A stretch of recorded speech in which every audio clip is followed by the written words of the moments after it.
Assalamu alaikum wa rahmatullahi wa barakatuh. Donc on continue avec la vidéo que je venais juste de poster il y a 3-4 jours il me semble. Donc on continue avec la suite dans les idées de la part des détracteurs, falsificateurs, menteurs. Il n'y a plus de conscience, je pense. Je pense que l'ignorance a étouffé la raison totalement, je pense. Quand on ne sait pas, on ne peut pas comprendre. Mais de la manière dont ils attaquent de façon stratégique la parole d'Allah subhanahu wa ta'ala me fait fortement penser que d'une, ils ont vu ce qu'on voit et donc cherchent par tous les moyens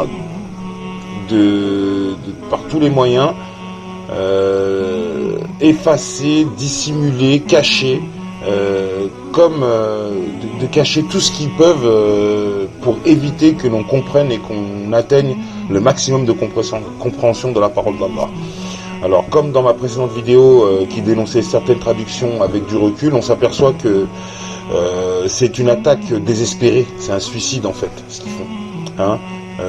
S'élever et se battre contre des versets du Coran, autant prendre un poteau à 200 km/h, c'est mieux. Donc là dans cette vidéo il y a deux points majeurs. Je vais vous faire part de d'où vient en quelque sorte cette idée de faire disparaître la basmala, de l'enlever de l'Al-Fatiha, et vous verrez que je vais vous mettre, regardez bien ce qui suit, ce seront quand même ils sont quand même les plus grands récitateurs qui récitent le Coran, et volontairement vous verrez ils vont enlever la basmala de l'Al-Fatiha, or que ce verset fut révélé avec l'Al-Fatiha. Aujourd'hui ils disent non Allah, nous on sait mieux que toi, tu devrais enlever la basmala de l'Al-Fatiha car nous on connaît mieux le livre. Voilà, là on en est là. Donc je sais pas d'où vient cette envie de vouloir falsifier, de changer le livre, mais je sais pas, c'est comme une tragédie humaine, une frustration de l'humain qui n'arrive pas à accepter la parole d'Allah telle qu'elle est, mot pour mot. Je vais vous laisser voir ce qui se passe derrière et on se revoit après. La lecture qui s'appliquait jusque-là à Médine, c'était la lecture de monsieur qui s'appelait Nafi'. Et Nafi', vous vous rappelez, Nafi' était Maulaman Abdullah ibn Omar. Donc la lecture qui se fait à Médine, c'est la lecture de Nafi' et il n'y avait pas de basmala. On le dit en voix basse et on commence. Non, ça c'est un deuxième avis. Ça. Donc en effet, soit on le dit à voix basse et ensuite on continue, soit on ne le dit pas du tout. Ok ? Et pour ça, c'est l'avis des Hanafites, des Hanbalites et des Malikites. Mais chez les Shawafi'a, chez les Shafi'ites, Al-Fatiha aya min ayati Al-Basmala aya min ayati Al-Fatiha. La Basmala fait partie des versets de la Fatiha. Les Shafi'ites sont de ce point de vue, sur ce point-là, les seuls à avoir dit que la Basmala faisait partie de la Fatiha. Donc les deux sont possibles. Mais c'est pas grave si tu peux le dire à voix basse, notamment si tu pries avec des gens qui ne sont pas d'obédience shafi'ite, pour éviter les ennuis. Si tu vas en Turquie par exemple, les gens n'ont pas l'habitude d'entendre Fatiha, Basmala, tu le dis à voix basse. Si tu es shafi'ite et que tu es convaincu que c'est une obligation, puis voilà. Al-Basmala. Bismillahir Rahmanir Rahim.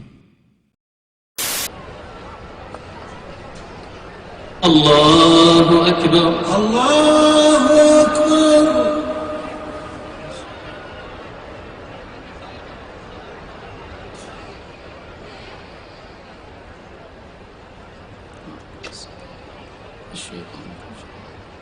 بسم الله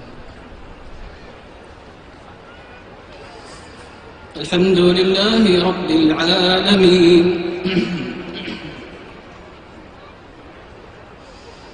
الحمد لله رب العالمين الرحمن الرحيم مالك يوم الدين إياك نعبد وإياك نستعين الله أكبر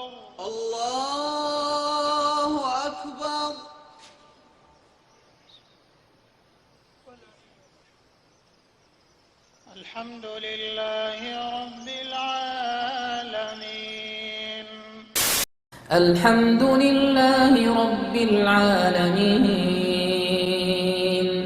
الرحمن الرحيم مالك يوم الدين إياك نعبد وإياك نستعين اهدنا الصراط المستقيم صراط الذين أنعمت عليهم غير المغضوب عليهم ولا الضالين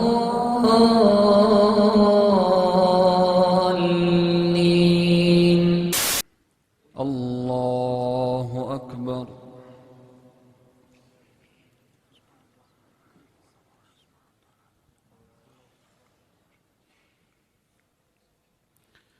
الحمد لله رب العالمين الرحمن الرحيم مالك يوم الدين إياك نعبد وإياك نستعين اهدنا الصراط المستقيم صراط الذين أنعمت عليهم غير المغضوب عليهم ولا الضالين.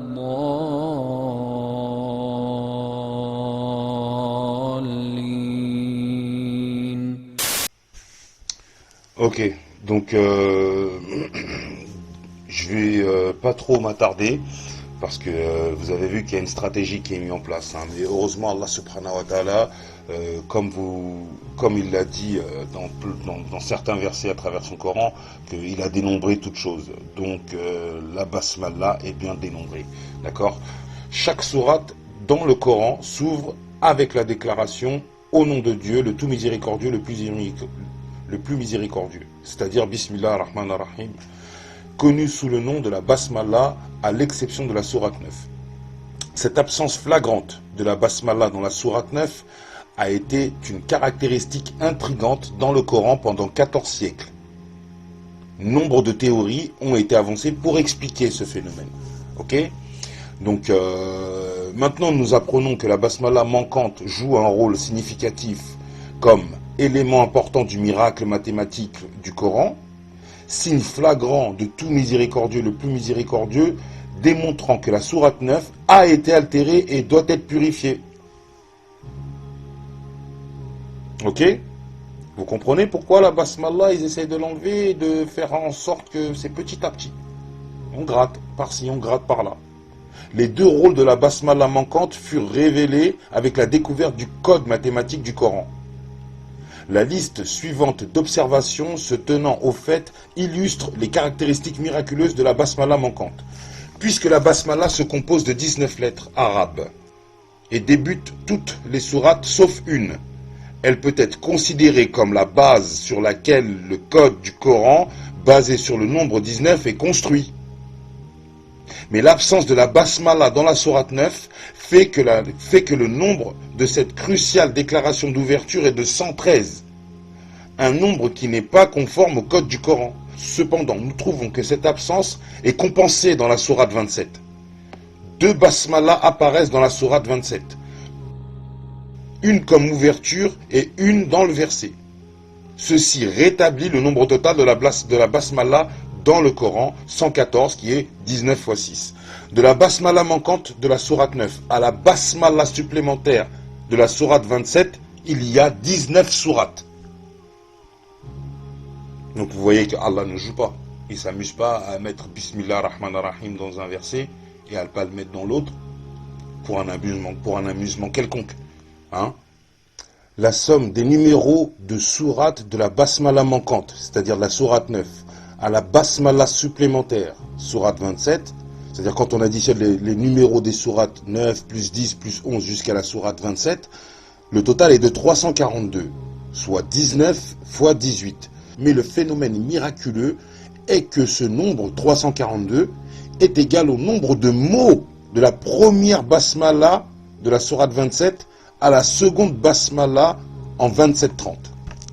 Donc il est clair et net que quand on schématise cela, il est impossible de rajouter ou d'enlever une basmala. parce que automatiquement ça décale tout le code d'un côté ou tout le code de l'autre. Bismillah ar-Rahman ar-Rahim, c'est 19 lettres. Et si vous comprenez pas, eh ben, allez mieux méditer sur la sourate 74 et vous allez mieux comprendre pourquoi il y a 19 lettres au-dessus de chaque sourate. Voilà. Donc je vais continuer les vidéos dans ce sens et je pense que je vais continuer aussi à développer beaucoup de sujets autour du 19. Là nous avons encore encore 5-6 vidéos avant de bien rentrer dans la profondeur du 19. Là, ouais. Donc nous allons continuer dans ce sens. On va essayer encore de développer des vidéos autour des initiales et ensuite je vais essayer de démontrer des faits physiques, des vrais faits physiques pour vous montrer que le fait que il y a bien la basmala est bien manquante physiquement dans la sourate 9, c'est un fait, et les 2 versets qui ont été ajoutés au Coran, plus les initiales et plus l'initiale spécialement l'initiale Nun. Donc on a encore des vidéos à venir et Inch'Allah Ta'ala, si vous avez des interventions à faire ou des commentaires instructifs qui vont dans le sens pour apprendre, ils sont la bienvenue et je vous souhaite à tous et à toutes les meilleurs d'ici là. Assalamu alaikum wa rahmatullahi wa barakatuh.